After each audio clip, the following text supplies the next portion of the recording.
Sir ಇವಾಗ ನೀವು observe ಕೂಡ ಮಾಡಿರ್ತಾರೆ ಏನಂತಂದ್ರೆ ಪ್ರತಿಯೊಂದು ಸಿನಿಮಾದಲ್ಲೂ ಇತ್ತೀಚೆಗೆ ಬರ್ತಾ ಇರೋ ಸಿನಿಮಾಗಳಲ್ಲಿ ಏನೊಂದು ರ್ಯಾಪ್ ಸಂಸ್ಕೃತಿಯ ಸಾಂಗ್ಗಳು ಆ್ಯಡ್ ಆಗ್ತಿದೆ ಅಂದ್ರೆ ಒಂದು ಸಾಂಗ್ ರ್ಯಾಪ್ದೇ ಇರಬೇಕು ರ್ಯಾಪ್ ಬಂದ್ರೆ ಹಿಟ್ ಆಗುತ್ತೆ ಅನ್ನೋ ತರ ಸಿನಿಮಾದಲ್ಲಿ ಆ್ಯಡ್ ಮಾಡ್ತಾರೆ ಅದು ಅವಶ್ಯಕತೆ ಇದೆಯೋ ಇಲ್ವೋ ಗೊತ್ತಿಲ್ಲ ಬಟ್ ಈ ರ್ಯಾಪ್ ಸಾಂಗ್ಗಳು ಪ್ರತಿ ಸಿನಿಮಾದಲ್ಲಿ ಇದೆ ರ್ಯಾಪ್ ಸಾಂಗ್ ಅಂದ್ರೆ ಈಗ ಆಲ್ಬಮ್ ಸಾಂಗ್ ಆಗಿ ಯೂಟ್ಯೂಬ್ ಅಲ್ಲಿ ರಿಲೀಸ್ ಆಗ್ತಿರೋದು ಅಥವಾ ಸ್ಟೇಜ್ ಪ್ರೋಗ್ರಾಮ್ ಅಲ್ಲಿ ಆಡ್ತಿರೋದು ನಾವು ನೋಡಿದ್ವಿ ಬಟ್ ಸಿನಿಮಾದಲ್ಲೂ ಈಗ ಒಂದು ಸಾಂಗ್ ಫಿಕ್ಸ್ ಅನ್ನೋ ತರ ಆಗ್ಬಿಟ್ಟಿದೆ ಸೊ ಇದು ರ್ಯಾಪ್ ಸಾಂಗ್ಗಳು ಏನಾದರೂ ನಮ್ಮ ಗೀತ ಸಾಹಿತ್ಯಕ್ಕೆ ನಾರ್ಮಲಿ ಸಿನಿಮಾ ಗೀತ ಸಾಹಿತ್ಯ ಮಾಡೋರಿಗೆ ಏನಾದರೂ ಸ್ವಲ್ಪ ಕಬ್ಜಾ ಮಾಡ್ಕೊಳ್ಳೋ ಸಾಧ್ಯತೆ ಇದೆಯಾ ಅಂತ ಆ ಸಾಂಗ್ಗಳನ್ನ ಇಲ್ಲ ಹಂಗೇನಿಲ್ಲ. ಈಗ ರ್ಯಾಪ್ ಸಾಂಗ್ ಕೂಡ ಒಂದು ಸಾಂಗೇ ಅಲ್ವಾ?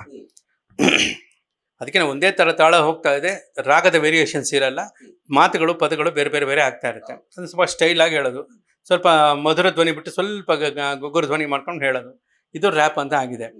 ಬಟ್ ಬರೀ ರ್ಯಾಪ್ಗಳೇ ಇಲ್ವಲ್ಲ ಇಲ್ಲಿ, ತುಂಬ ಗ್ಯಾಪ್ಗಳಿದೆ. ಅದನ್ನು ನೋಡ್ಬೇಕು. ಈಗ ನಾವು ಎಲ್ಲೆಲ್ಲಿ ತುಂಬ ಗ್ಯಾಪ್ಗಳಿದೆ ಅದನ್ನು ಒಳ್ಳೆ ಹಾಡುಗಳಿಂದ ತುಂಬಿಸೋವಂಥ ಕೆಲಸ ಎಲ್ಲರೂ ಮಾಡಬೇಕಾಗತ್ತೆ. ಅದು ಮಾಡ್ತಾ ಇದ್ದಾರೆ. ಹಾಗಾಗಿ ಬರೀ ರ್ಯಾಪ್ಗಳಲ್ಲ, ಹಂಗೆ ನೋಡಿದ್ರೆ ಎಷ್ಟೋ ರ್ಯಾಪ್ಗಳು ಬರೀ ಕನ್ನಡದ ರ್ಯಾಪ್ಗಳು ಎಷ್ಟೋ ಬಂದಿದೆ. ರ್ಯಾಪ್ ಥರದ ಹಾಡುಗಳು ಕೂಡ ಬ್ಲ್ಯಾಕ್ ಆ್ಯಂಡ್ ವೈಟ್ ಸಿನಿಮಾಗಳು ತುಂಬ ಬಂದಿದೆ. ಏನೋ ಒಂದು ಸಾಂಗು ತಕ್ಷಣ ನೆನಪಾಗ್ತಾ ಇಲ್ಲ. ಅದು ಒಂದು 5 ಭಾಷೆಯಲ್ಲಿ ಬಂತು ಸಾಂಗು. ಎಲ್ಲ ಭಾಷೆಯಲ್ಲೂ ಕೂಡ ಮಾತುಗಳೇ ಹಾಡೋದು. ತುಂಬ ಹಳೇದು ನಾನು ಹೇಳ್ತಾ ಇರೋದು, ಬ್ಲ್ಯಾಕ್ ಆ್ಯಂಡ್ ವೈಟ್ದು. ಅದು ರ್ಯಾಪು ಆವತ್ತಿನ ಕಾಲಕ್ಕೆ. ಇವತ್ತು ಮತ್ತೆ ನಾನು ಇಂಗ್ಲೀಷ್ ಪದ ಹಾಕ್ಬಿಟ್ಟು ರ್ಯಾಪ್ ಅಂತ ಹೇಳ್ತಾನೆ ಅಷ್ಟೇ. ಮೈನಾಗಿ ಏನಂದರೆ ನಿಮಗೆಲ್ಲೂ ಮನಸ್ಸು ಆ ಕಡೆ ಹೋಗದೆ ಇರೋ ಥರ ಗ್ಯಾಪ್ ಬಿಡಬಾರ್ದು. ಅಲ್ಲಿ ಒಂದು ಒಳ್ಳೇದು ಹಾಕಬೇಕು. ಆ ಒಳ್ಳೇದು ಹಾಕೋ ಜಾಗದಲ್ಲಿ ನೀವು ರ್ಯಾಪ್ ಹಾಕ್ತಿರೋ, ನೀವು ಯಾವ್ದಾದ್ರು ಒಂದು ಕ್ಯಾಪ್ ಹಾಕ್ತಿರೋ ಅಷ್ಟೇ, ಒಳ್ಳೇದು ಹಾಕ್ಬೇಕು ಅಷ್ಟೇ. ಒಳ್ಳೇದು ಉಳ್ಕೊಳುತ್ತೆ. ಆಮೇಲೆ ನೀವು ಏನೇ ಆಗಲಿ, ಈಗ ನಿಮಗೆ ಇಷ್ಟ ಇಲ್ಲದ ಊಟ ಕೊಟ್ಟಾಗ ನೀವು ತಿಂತೀರಾ, ಆ ಸೈಡಲ್ಲಿ ಇಡ್ತೀರಾ ಆಟೋಮೆಟಿಕ್ಕಾಗಿ. ಹಾಗೇನೆ ಇಷ್ಟ ಇಲ್ಲದ ಹಾಡುಗಳನ್ನ ಕೊಟ್ಟಾಗ ಆಟೋಮೆಟಿಕ್ಕಾಗಿ ಜನ ಪಕ್ಕ ಇರ್ತಾರೆ. ಸಿಂಪಲ್.